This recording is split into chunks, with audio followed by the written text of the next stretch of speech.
Your product, faced with hard luck. Faced with hard luck. Card shots, thieves, murderers with hard luck. Pimps and card shots, thieves, murderers with hard luck.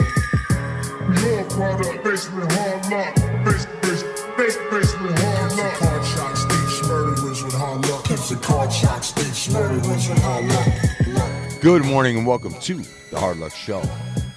You know what it is. Big Lux here with the Indian and old Blue Eyes. That's right. Yeah. What's up, Mr. Indian? Yo, when my mic gets turned to motherfucker. Yeah. Elegant Barbarian is here. Big Lux, you and I were talking a little bit about recently what was been going on in Tijuana where there was all those blockades, right? Yeah. New generation, brother. What generation? New generation. Man. It's the big narco family. So, from what I understood from a gentleman named Ed Calderon, who is kind of known for being somebody who I believe worked in quote-unquote counter-narcotics and with the Mexican government and with the American government, but lives in Tijuana, knows a lot about it. Mm-hmm. Okay.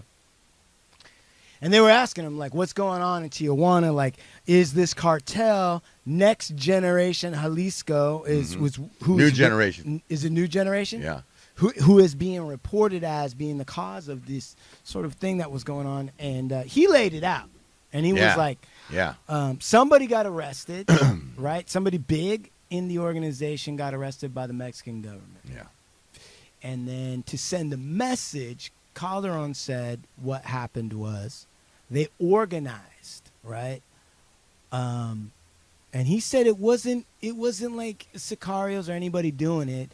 They paid youngsters or people to basically steal cars and set them on fire in strategic places in Tijuana to block traffic and basically shut the city down for like an entire weekend. Yeah. And like nobody, there was nobody was killed or anything, but he was just saying essentially that New Generation was sending a message to, right, the Mexican government to say, hey, we're in control.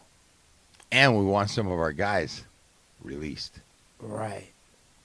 What is your understanding of, I watched Narcos. That's the extent of my knowledge necessarily, and that's a bunch of old stuff, right? Yeah, absolutely. It is, and it comes up to somewhat contemporary times, but not to the newest. And you got to remember now you're talking about, that show is talking about things that were going on, 35 years ago. Right. And then brings you up even to maybe 10, 15 years ago. But in all that time, you got to remember, like a lot of these cartels had kids and nephews that have now grown. A lot of these guys have gotten locked up, gotten killed. Right. And there's a new generation. What's interesting is, years back, these guys kind of ran the cities, like Guadalajara and Jalisco and like some of these bigger cities. That was where they were at, and that was their territories, and that's what they ran. Right. And they kind of stayed away from a lot of the big tourist areas and the newer development of the Playa del Carmen's or the Tulum's and places like that you've seen start to get very popular over the last 15 years. Right. They really weren't in these places. And even when you would think about big areas like Cancun, they weren't really in those places. They were more in this. And what you've seen is this new young generation. Right. These cartels starting to kind of embrace these areas and start to look at new avenues of their growth, their power. And, some of these places like the Cancuns and stuff like that, some of these hotels and some of these places are now being controlled and ran by some of these cartels. Well, it makes sense, though, in a certain way, because at one point... The big nightclubs and big, It makes sense though, because on some level you can see where on the one hand everybody in these various organizations, including the government, might have an understanding that like these places are off. You know, this is off the table because it's a tourist thing, and we're not trying to create that kind of drama at that point. Bad for business. Yeah. But the flip side is at some point, it signals a shift in the Mexican economy to the extent that the cartels are saying, well, if this is where the government feels right vulnerable, then we're going to show you that we can now apply pressure here. I mean, I don't know if it was exactly Tulum, but there's an area like that that's very developed. And there was big promoters came out there and started putting together huge nightclubs, right? Because there was so much tourism and so big DJs, big nightclubs, and then fucking everybody's at these nightclubs because these are the popping spots in Mexico, right? Right. And I heard there was like a few years ago a giant shootout, and fucking all sorts of tourists were caught in the middle of like gunfire. Yeah. And so that sent like this huge message of like, now these areas are unsafe. Like now there's shootings and different shit and fucking going on in these places. Right. Where there was usually none of that was unscathed. That stuff hadn't traveled to those areas. That's why those areas were desired. And I'm hearing that just in general, that the grip and the extent is growing. You know, it's really, really circumferencing a lot of areas in Mexico.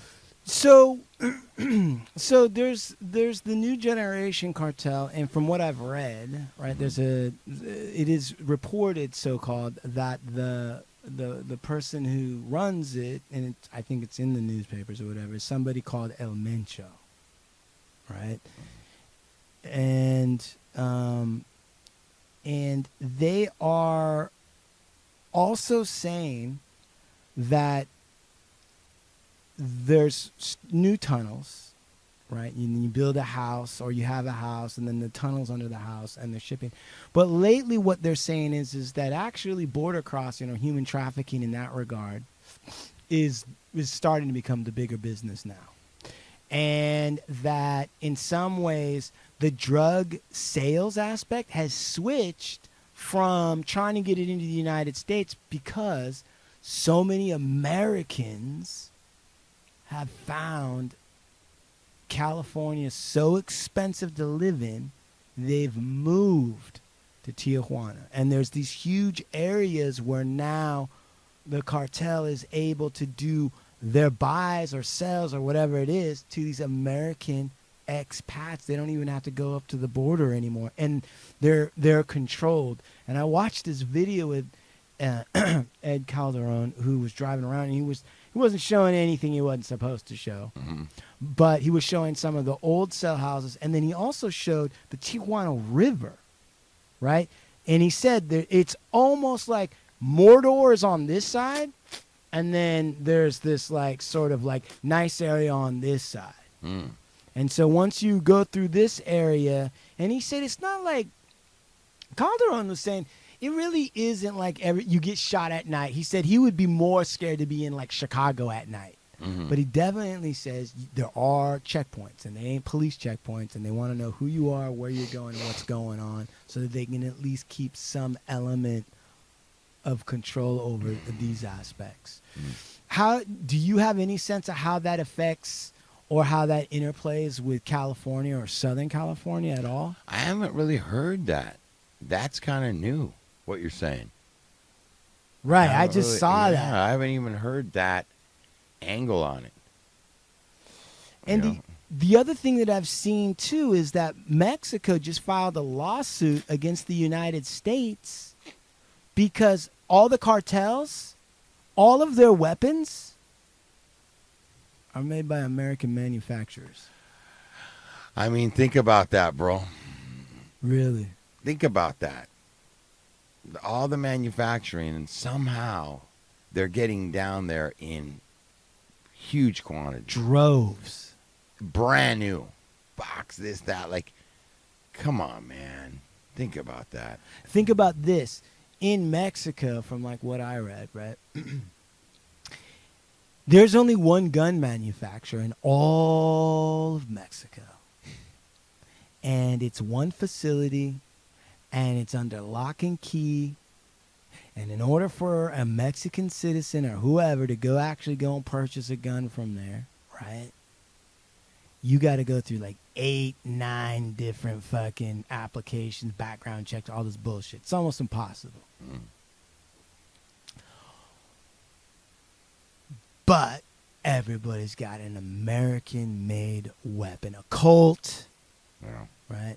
So the Mexican government filed in federal court because they're like, and most of these, I think most of the gun manufacturers are like either in the Midwest or like in Connecticut or some shit like that. Right. Somehow all of those weapons. Now think about how much shit we talk about Mexico delivering, quote unquote, drugs to the United States illicitly. Right. We haven't heard whatever the fuck it is. We haven't heard one word about all the illegal American arms that get down into Mexico. I mean, who's paying attention to the books of how many are being produced and how many are being sold? Like, I mean, how many gimme up trucks there are? Dude, they have so there's all these weird gun loopholes. Like you can have like a gun convention where people are just selling private sales from one person to another. And they're all happening all along Texas, Arizona, and California. So you got this giant, big fucking gun convention, fucking yokels or whatever. But who's keeping track of the guns? Nobody. And I'm sure that half those guys, you can be like, hey, dude, I need a crate of 45s. And they can get them. Right. Imagine how if they're not even tracking the AR-15s, right, that you can buy at a fucking Walmart, right? Imagine how many of those are getting down to Mexico and arming whomever. I mean, think about the amount of artillery that's going down there. Right. And think about in the weird way how that plays out. Like in a strange way, like you go, so what percentage of American gun manufacturers depend on the technically legal purchase of their guns and the illegal shipment of that shit down south? Man, bro. How much money is there in that? And then when that danger's created and you get like migration up to the United States, then everybody can be like, what the hell's going on? What is a free-for-all? Does nobody respect the law anymore? Right. Really think about that. I don't think it's by mistake. I don't think it's by accident. I mean, there is a lot going on down there, and everybody's got American guns. Right. They don't have Mexican guns. No. They got American guns. They don't have Russian guns. They don't have Chinese guns. They don't got Iranian guns. They got American guns, but you don't hear shit about that. And these American guns companies are just steady making guns. They're not feeling no effects of any fucking nothing. If anything, business is getting better for them with the laws that keep on passing. Right. Right? Right. Right. And then you have to think to yourself, who benefits from a super dangerous society? Who benefits from that? And the whole fear factor is just sell more guns. Right. The only thing that can stop a bad guy with a gun is a good guy with a gun. And then look at these. I wonder, what the other tie-in I would imagine would be like, think about, how about these gun companies that are making all these, what do they have to do with all the game developers and gaming companies? Like the relationship? Where is that at? Because there's more and more games where everybody's got crazy. You could pick out this artillery, this gun, that kind of you weaponry. learn about it. Right. And then the kid's fucking on there from fucking 7 years old till he's 18. Right. Playing with all these high-powered weaponry. What's the first thing he wants to do as soon as he turns 18? Go get a real one. Well, that's what happened to Sean. Old Blue Eyes. He played all those fucking shooter games and he bought a shotgun. And so what's the priming going on there? What are they priming for? I mean, look at the music videos. Everybody's got a fucking gun. Everybody's rapping about them. I mean, come on, dude. Who's benefiting from all this shit? Dude, imagine, right? I mean, imagine. Do you think at some point, right, that in all of these various meetings in the Pentagon and at those levels, the higher up echelons of the military, yes. that they have discussions about how to make better soldiers, how do we do whatever? And do you think at any time somebody said, you know what I wish we could make? I wish we could make a simulator that would take away the horror of war, but only the stuff guys like. And I wish we could get it to all the kids so that they could start learning about war, but like from a removed, safe distance without any of the realities. And so that by the time they're 17 and 18, we don't have a problem filling up the spaces in the Army. Bro, you know they did that. What do you mean? What do you mean? The Army had it was a first-person shooter. It was What? called like America's Army or something like that. I don't know. This was maybe like, I want to say like 10 years ago, and they had a first-person shooter, and it was made by the Army. What does that mean? What does a first-person shooter mean? So like a first-person shooter is like where you have the gun and you're like looking down the sight. You know, so it's like COD or whatever. It's like, you know, you're in control of the gun. It means that the screen is showing you what you would see with your own eyes. You're not seeing a guy in front, and you just see like the weapons down below. So it looks like your perspective. That's first-person shooter. So, anyways, America's Army was a game made by the Army, or they I don't know if they made it, but they hired someone to make it. Was the first war game? No, I mean, you know, they were just copying what, you know, Battlefield was doing or whatever. Mm. But yeah, I mean, it was. I think it was like a recruitment tool. Right. Obviously a recruitment tool. But in any event, right? So yeah, those things are all linked up. You know, and we have shows sometimes where we talk a little bit about how difficult it is for everybody to go outside or interact socially. I think part of it is related to creating more dangerous spaces outside. It's just getting more and more dangerous, or at least the perception is that, right? Like the perception is like it's getting more and more dangerous. Then when you go to these wealthier neighborhoods, they're sectioned off. It's a different experience. And I think, I don't know if this is intended or not, but I think I got to believe that if you're in a constant sense of embattlement or survival, you have less of a chance of self-development, self-empowerment, self-improvement, Sure. you know, questioning things and deciding. And by the way, that goes for north and south of the border. Like, you know, sometimes, you know, I feel like, because the American government doesn't do shit right, but that I don't think all the other governments are doing anything right either. Right. And, you know, they're real good at, like, let's think about it. Like, they're real good at really branding all this, you know, cartel stuff, you know, even Narcos, the film, but like, Right. they really want to dress these guys up with automatic guns, slaughtering people, and it's sucking. And I think on a whole, look at the condition of Mexico as a whole, bro, and their economy, and what America's played a big part in fucking raping fucking Mexico in a lot of ways and taking advantage and leaving them in a fucked up position. Let me ask you a question. That's a good point, and I agree with it. How would you compare that to what we do in Canada? Like, why aren't we doing that in Canada? I'm not saying we're good to Canada. No. Really? I mean, what's your I think thought? there's a lot of white people in Canada. You know? I think there's a lot of resources in Canada. Right. There's a lot of natural resources that we want out of Canada. Less people. Less people. White people established it early. Yeah. Right? Right. And I think the color of skin has a lot to do with it. I think you're right. And you know what's interesting is I was looking at Tijuana when we were kind of going over these thoughts and the shows, and I was thinking, like, what the fuck do we really know about Tijuana historically? Like, on one level, if you go back far enough in history, there was no border near Tijuana. In fact, Tijuana is, it's disputed, but Tijuana is an Indian name from the people that lived there, the Kumeyaay. Right?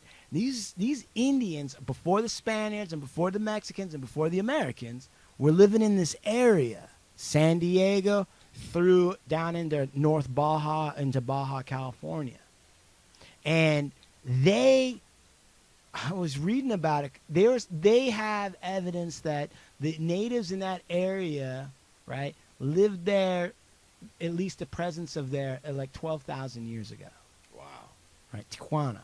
And and there's a Tijuana River, and Tijuana is some sort of Kumeyaay word, and they're not sure. And there's like, Kumeyaay is like the larger aspect of the people that live there, and then there's like 3 little branches, and they lived in clans. I think the clans are called like shulks or schmulks, which sounds kind of Yiddish, but it's a Kumeyaay word, and they're kind of clans, patrilineal. So it doesn't go through the mother, it goes through the father. And they designated like the land and the area, right? These clans would live together, so larger than the family unit. And people could, at least for what I went to the Indians' website, kumeyaay.com, and there's a reservation. They were also known as the Diegueño, the Diegueño Indians, which is what the priests, the missionaries would have called them, right? Right. And so these Indians have been there and have stayed there. And their people would go all the way over to Yuma, which is like by Arizona, right? So they're that far. And they have like a West Coast culture, and they have an East Kumeyaay type culture, right? Really? Yeah, absolutely. They dammed up some of the rivers on the West Coast to make all these wetlands because it would make crops. And the major food source was acorns. Really? Yeah, so all these California oaks have acorns. They would make flour, like you would have wheat flour. They made flour out of the acorns, all of the Indians, and they have fucking acorn cake. I don't know what it tastes like. I'm sure some fucking New Age motherfucker's going to try to. Right. So then at some point, the Spanish come through Cabrillo, right, San Diego and all that other shit. And then at some point, Mexico gets its independence from Spain. So all these government authorities are pushing the Indians around, but they've never gone away. And now they're here, and they still have a reservation. And then, like, in the 1920s, Tijuana was, like, one of the few places where you could go and gamble because it was illegal. Right. And it, like, took off in sort of, like, this is where everyone in California pretty much would go. And then during Prohibition, alcohol was legal. I bet you there's a million fantastic fucking stories about bootleggers and all this other kind of shit going to Tijuana, living it up, and then, bringing back some hooch or whatever the fuck they were doing. But it was kind of like the Atlantic City. Really? In its time. And they had like a racetrack, and they had all this shit. And then I think Tijuana changed its policies in the 30s or 40s. And ultimately, where we're at today, from what I gathered about what Tijuana is that it's, at least in relationship to the United States, the car manufacturers, like all the major car manufacturers have factories there in Tijuana, obviously to cut costs on labor. And then we create a dangerous situation down there for everybody, and that makes America, by comparison, seem like the land of opportunity. So a lot of people do come up. And for as much shit as people talk, some people, not all, about like, we got to stop the flood of immigrants, American business would grind to a halt if we didn't have these indentured servants who don't have papers to take a pay cut because it's just so much worse than their original company. Right. And it's partly the reason why it's worse because American. Maybe it's set up like that, like you're saying. Yeah, I think it is. I think it 1,000% is, bro. We'll make it so bad that you guys will be our slaves, essentially. You'll be cheap labor for us. Right. But we have to keep it bad down there. I think also because Wow, man, that might be the whole setup, dude.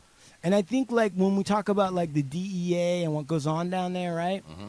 I don't want to denigrate individual stories because I do believe that like on both sides and all the various sides, there are true stories of individuals who believe in something or they're trying to do something, I agree. whether they're criminal or not, whatever. Like, right? I think, but the overall setup, right? Like, so I feel like the U.S. government and the Mexican government, maybe the U.S. government plays the cartels off the Mexican government and vice versa, so no one gets complete control, but it stays destabilized.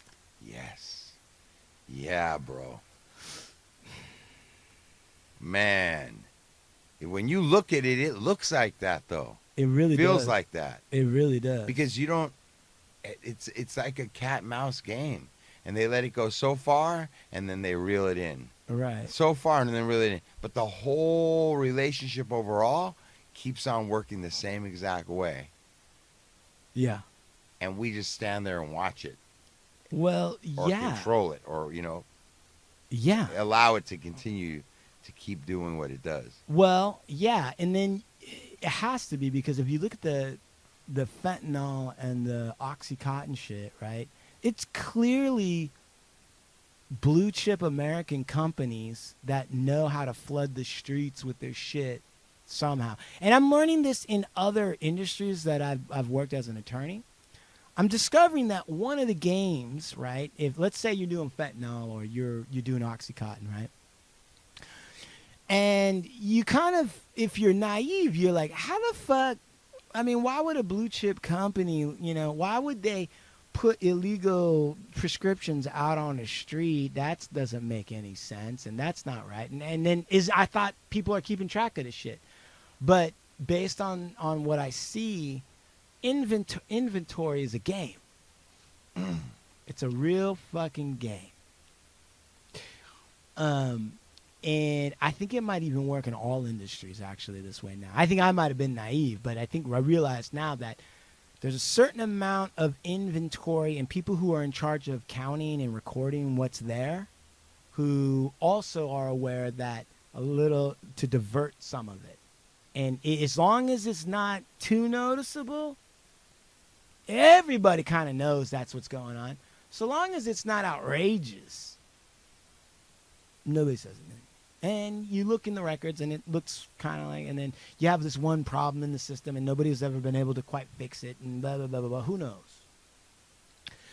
They do that even in Mexico with cigarettes. I was reading this article about the cigarette manufacturers in Mexico.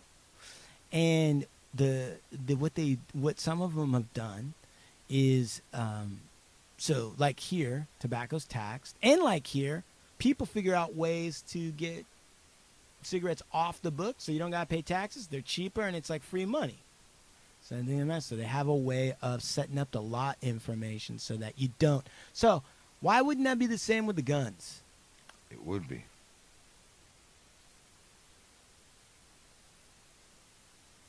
Same thing. Right. And so long as, and I wouldn't even say this is just Mexico, I might even say that this is part of the reason why the American military industrial complex is so big. How much of that shit gets lost? And when it gets lost and somebody uses it, how much instability does that create around the world? Egypt. Africa. I mean, Gaddafi, remember? Well, remember when they left Afghanistan? And they left all that shit. They left a shit, like billions of dollars worth of fucking equipment. Right, and the way they covered it up was making it look like military incompetence and like the government was just fucked up and tried to get out of there too fast, but they wound up leaving behind a bunch of shit. That leaves a big amount to allocate to it. You know what I'm saying? Right. Who knows if fucking anything was left? Well, I mean, who knows if in the negotiation with the Taliban, they were like, I'll tell you what, we'll leave a bunch of shit that's going to help you stay in power. Mm-hmm. Right? But in the public, we're going to make it look like we're fucked up. Because technically it goes against our diplomacy and all that. We're not supposed to do that. So we'll make it look like an accident. I mean, I just look at all of that, and I'm like, wow, that game that's a long game. Yeah. But you would have to expect that it would be. Yeah, man. I agree with that, bro. Right? So that's why sometimes I think, like, in terms of like, for the common man or the common woman, like, where do we go from here without getting caught up in the sort of, because it almost seems like at that level, how are you going to operate in such a way that you're outside the system that they created? It almost sometimes feels like, even if you took on a criminal activity, like, let's say like a group of kids got together and wanted to do like a car theft ring, it might actually, in the long run, maybe support the car industry. And, like, you know what I mean? Right. Does that make sense, what I'm Yeah. saying? Yes. So if you wanted an alternative, I'm now wondering, what's the move? How do you really get out of that shit? Think you hear what he's saying, Sean? Can you?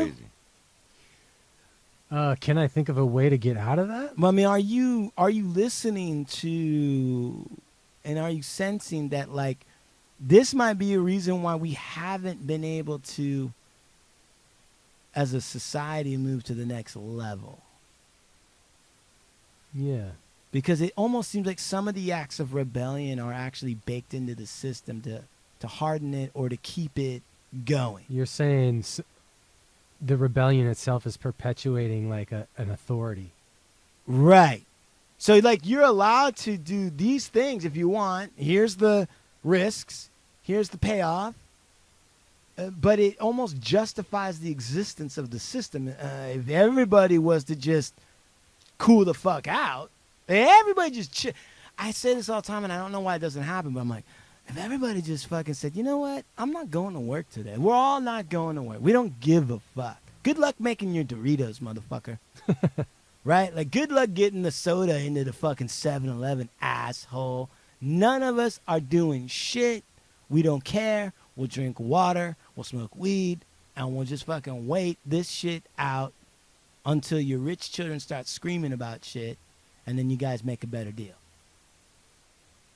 I can't think of an alternative other than doing kind of what Nueva Generation Jalisco did, which is not necessarily violent, but saying economically violent. Like, we can shut this shit down if you want, right? We're not asking for everything. It's just too fucked up. It's too many crazy homeless people who don't have care on the street. I can't even walk around the goddamn city. Like, what the fuck? My teacher's wearing a bulletproof vest. Come on.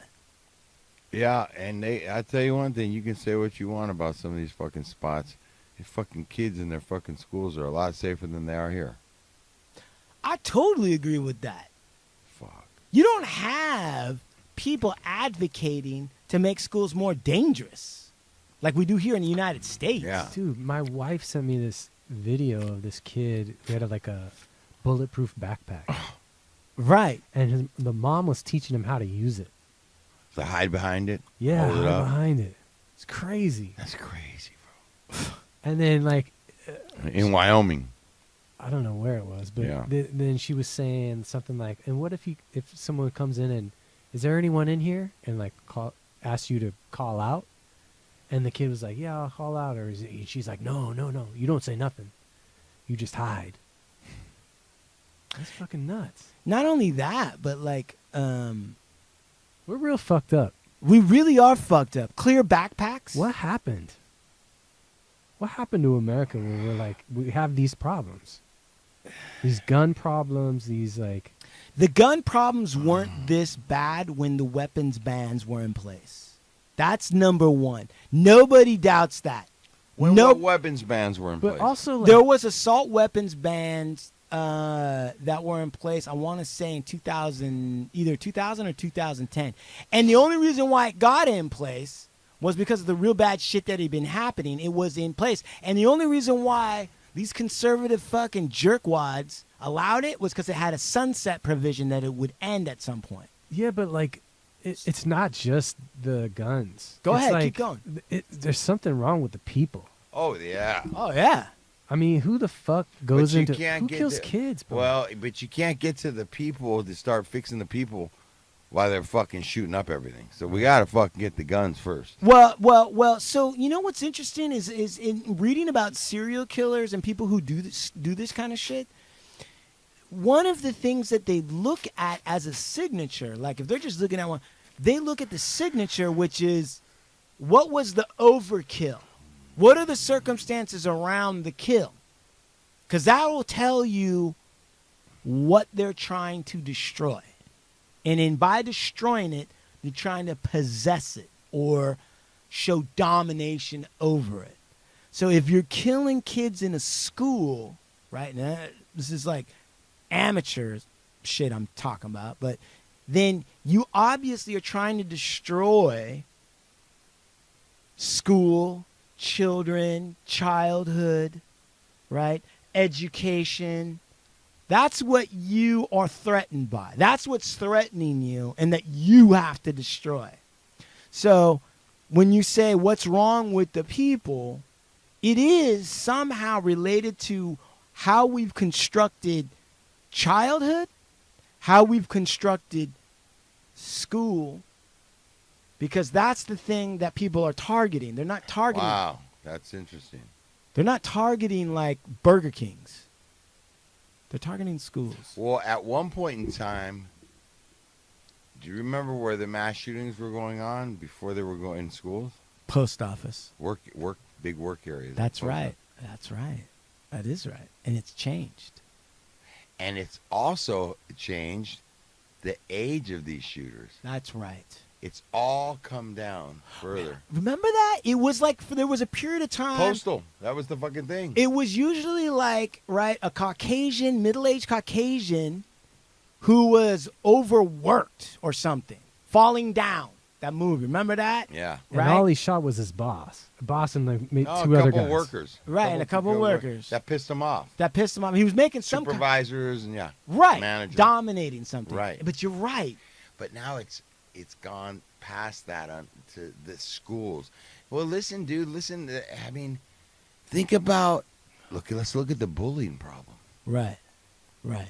Let's look at all the kids that are being fucking sexually abused or, you know. I mean, that's true. Fucking. This is coaches and there's a lot going on in schools. But what's crazy is, though, you don't hear about mass shootings against, like, Boy Scouts leaders. Right? Those guys, they had to settle like $1 billion, or even at Catholic churches. They had to settle $1 billion fucking cases because there was so many pedophiles fucking with these kids. Right? And there is pedophilia going on, for sure. Well, we have started to see some church killings. Right, but that killing, that's true. There was a Southern Baptist killing, but that seemed to be slightly like was that race racist, yeah. motivated? It was interesting. You're right, but that was race motivated. But what I'm saying is like for these younger people that are coming in, what about the guy that shot up Las Vegas country western concert? That was crazy. Right? That was weird. I mean, that was real weird. That guy had a whole setup. That So was super premeditated too. I mean, like lots of ammunition. Like, right, like crazy. he had to make like 8 trips up to He his had, like, room. a belt-fed fucking machine gun. Right. He had a little fucking mini Gatling gun thing going on up there, and he was shooting into a country western concert. That's fucking nuts. I mean, I remember the stories that those people were telling. They were like, I heard something go by my ear. I thought it was and then somebody's head just exploded, and there was blood everywhere, and I had to run for cover. Well, it's like crazy. I'm surprised that guy didn't kill more people. Well, you got that parades. Right. A lot of parades. You got bombs going off of fucking Fuck. the Marathon. The marathon. Oh my god. Yeah, what That's the crazy. fuck? There was a big old marathon. Remember when marathons were getting blown up? Yeah. Boston Marathon.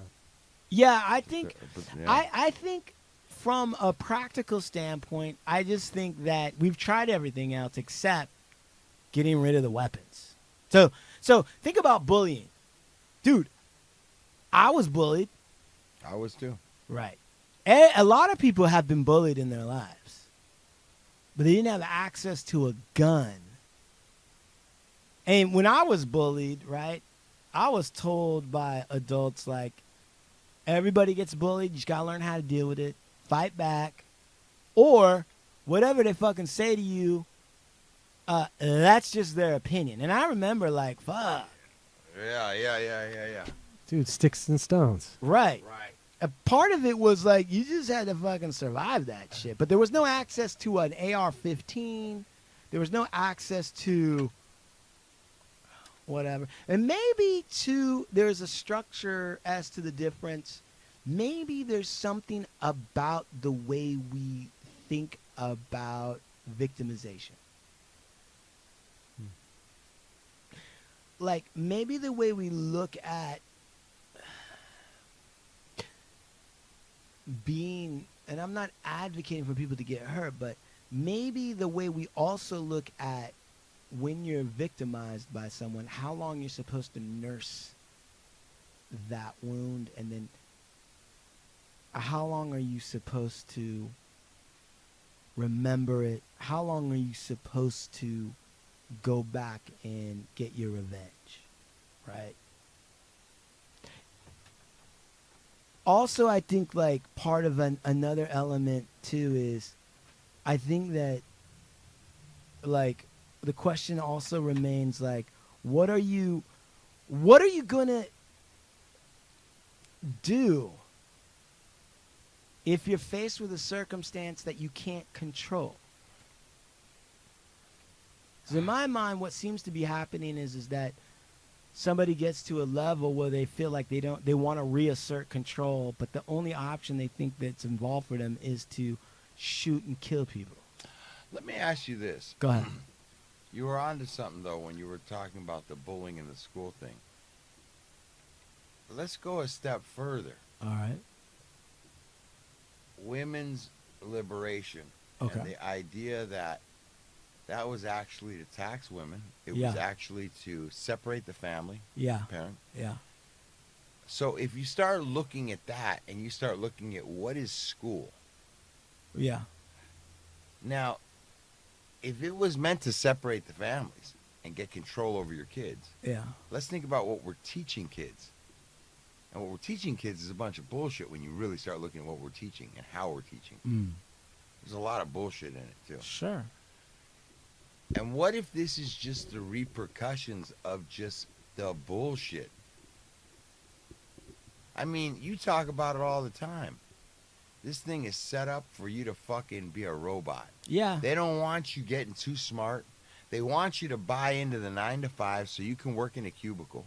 Yeah. What if this whole thing's just like people are just starting to really become aware of it's just bullshit, because you are starting to turn us all into robots, and there's no way. But we have to watch social media and TV about all these great lives that the 1% are living, but we'll never get to be that. Man, I think you hit it on the head. What if this is the backdraft of all that? Maybe this is flushing the shit down and packing so much shit in the toilet that it's starting to erupt. It's a big lie. It's a big... I think you're right. I think you may have really hit it on the head, too. I think that turning us into robots... Let me put it to you this way. When you set up a system, and I'm not just talking... Like, the whole system you just laid out. Consumer system and all that, right? Right? Turning you into a robot. But at the heart of the matter is that a human will never really be able to be a robot. But you've adopted robot tastes. You've adopted the expectations that I'm going to be able to repeat and repeat and repeat and repeat this performance. Subtly. But you're a human. So when you try to get humans en masse to think of themselves as robots and to set those kinds of expectations for themselves, you're guaranteed to have frustration. I would think if it's unnatural, it's going to fucking... Mother Nature's going to fucking reroute it on its own if it's not natural. Look, you talked about that. Maybe all this fucking robots and all this, jobs being replaced are finally going to come to a place where humans are just getting a check so they can just get back to being humans. Remember you talked about that? Yeah, I think Like thinking way forward of what could happen. maybe that, and maybe there's like a whole like almost bullshit that everything has to go through in order to get to that. Well, I definitely think that. But in that process, man, like, listen, man, it's so you talk about the consumer thing. I believe that, man. They want people to think that a fucking double jumbo jack with fucking cheese and bacon is freedom. Right. That the Starbucks with extra fucking shot is like you're doing shit, you know? That you living in a fucking mobile home is fucking freedom. You Right. know? A Like- van, living in a car. Right. Right. So it's like all this weird shit is being set up, but it's being set up in a way where it looks a certain way. Yeah. So you're buying it. I mean, maybe some people are just like innately starting to feel like, you know what? There is no way out. I think Because that these are desperate, hopeless acts. I definitely think that's definitely right, bro. And I think that, like, I also think that we're not being taught the truth about the reality of being human. You know, the reality of being human is like you're inconsistent. There's a lot of shit that doesn't make sense. You have conflicting passions, contradictory feelings. You work hard to try to get some control over those things, but to a certain extent, right? It's never going to be perfect because humans are humans. And I was reading about, I read Robin Williams' biography, right? And when you really look at that guy's mind, on the one hand, you're like, man, this guy's real brilliant, like all this shit, right? But in order to have that mind, he also had a really creative dark side. And some of that stuff does not fit the image that you had of him in the public persona. But it's human. It's real. The guy didn't have it all figured out, right? And he had like 3 wives or whatever the fuck it was. And all this other kind of stuff. But he wasn't a bad man. Right. So when you think about your own self or me, right? There's some inconsistencies and there's some illogical. We were just talking about, like, I'm practicing not snapping. In fact, I'm going to be taking up real psychoanalysis to get to the next level of not reacting so strongly, so quickly. Why can't I just fucking cool out? So I think when you're not equipping people at a large level to understand or accept that about themselves, you get to that level of desperation that you were talking about, which is like, we're stuck here, nothing's going to change. Fuck it.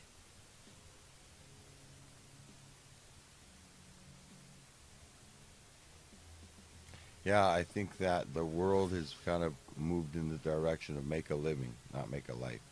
Yeah. And the pressures of that. And we all fall victim to it. Yeah. But I think people are getting fed up. I think overall people are getting fed up.